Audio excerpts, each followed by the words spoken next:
Hey guys, how's it going? Welcome to my video. Alright, so I just want to give you guys a quick tip if you guys are in this situation. So basically, a couple of days ago, I was at the park. I parked my car, went out for a brisk walk, came back about 45 minutes later, and then tried to get into my car, and the remote didn't work. So I was like, all right, so if the remote didn't work, it's probably the remote battery that's dead. That's fine. I've had that situation happen before. Matter of fact, I had that situation happen a couple years ago. So battery's like $6 or whatever. So I took the key out and I got into my car. And funny thing is, I didn't hear any noise. It was completely dead. Didn't make anything of it. Tried to start it. It was nothing.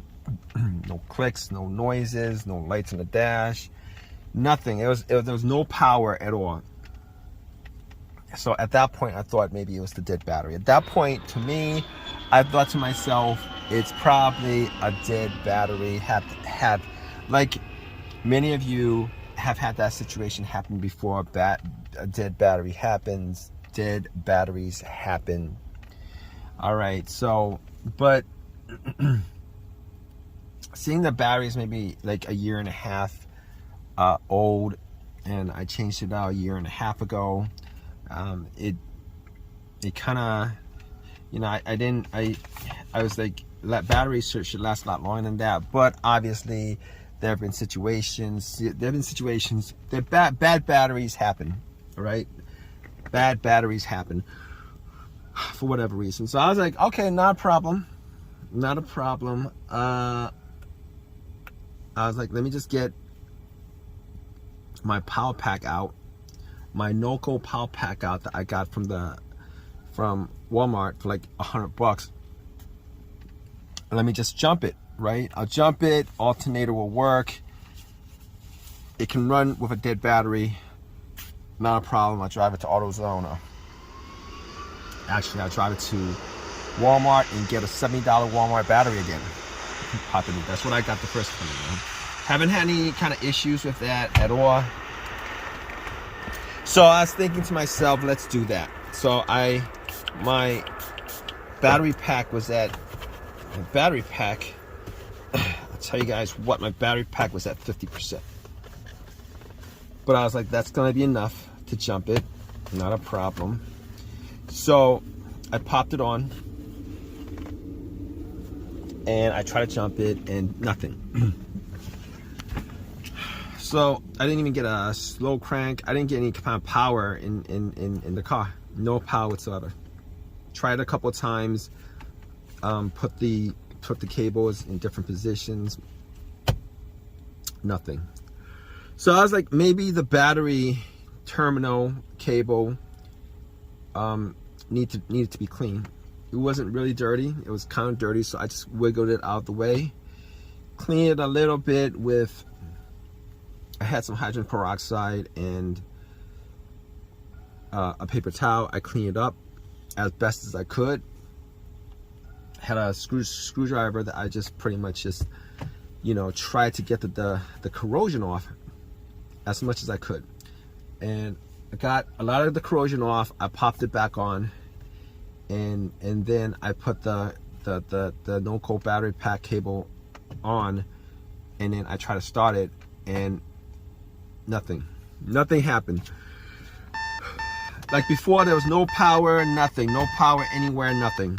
All right, no noises, no power. It's completely 100% dead. So I was thinking to myself, maybe the Norco doesn't have enough power to get to start.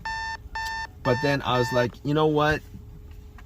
No, that, you know, even if it didn't have enough power to start, even if there was 25% in a Norco, you know, the car would have made like maybe a slow crank, or at the very least, I would be getting some lights on the dash. At the very least, you know, even with a 10% battery pack, once I pop it on, I should be, maybe not 10%, I don't know.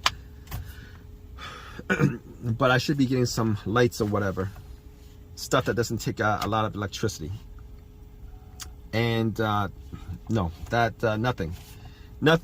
So I was pretty sure that it was in the power pack that was the problem, because I was thinking maybe I should get a jump, but then again I think to myself, you know what, jump's not going to work because I'm getting no power at all.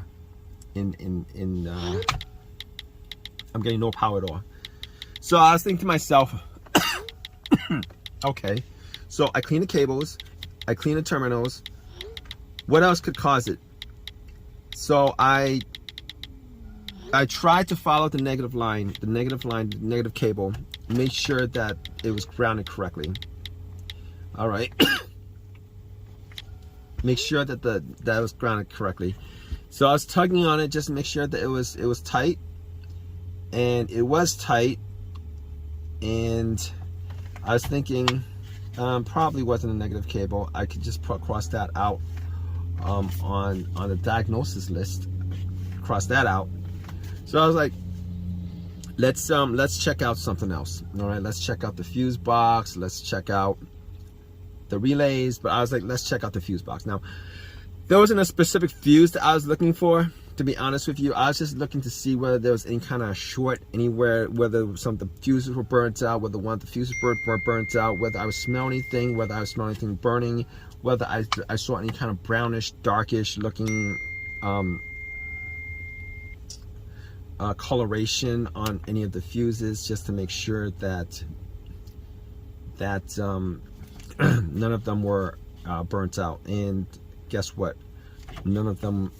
From my eyesight, from what I was seeing, I didn't see anything that was an issue with it. Now I was thinking about maybe the relays, but I don't think there's a main relay to the battery. As far as I knew, I didn't think there was a main relay to the battery. So I was thinking to myself, all right, what could be causing this? Because it seems that there's no connection at all from the battery to the fuse box, to the rest of ECU, to the car.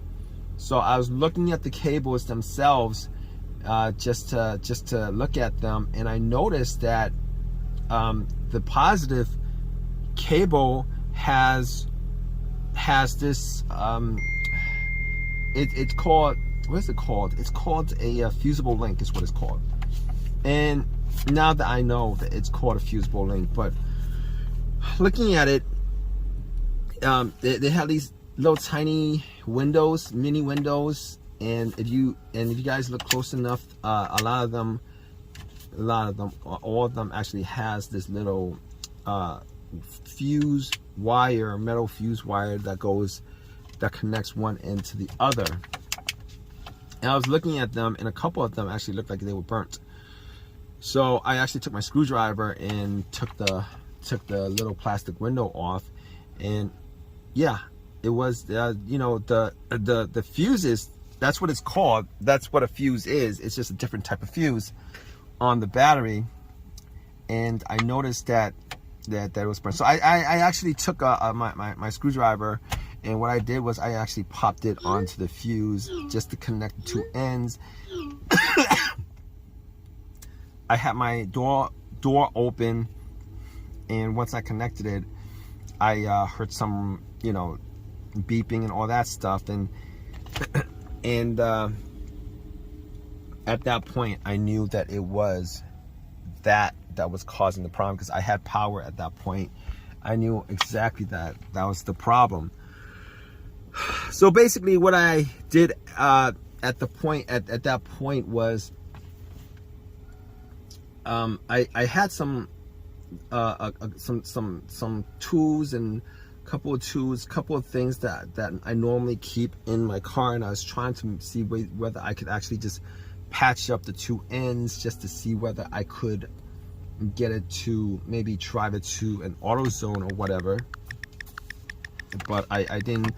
I X'd out on doing that because I really didn't want to cause another situation, maybe a bigger situation, by doing that, because fuses exist for a reason, and I couldn't figure out why it blew out, and I don't want to. And it blew out at a certain amp for a certain reason.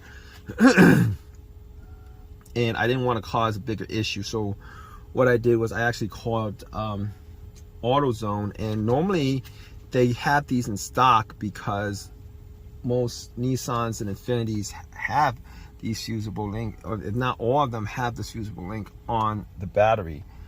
So they always have this in stock. They're always interchangeable because Nissan and Infiniti, they actually use these on all the batteries.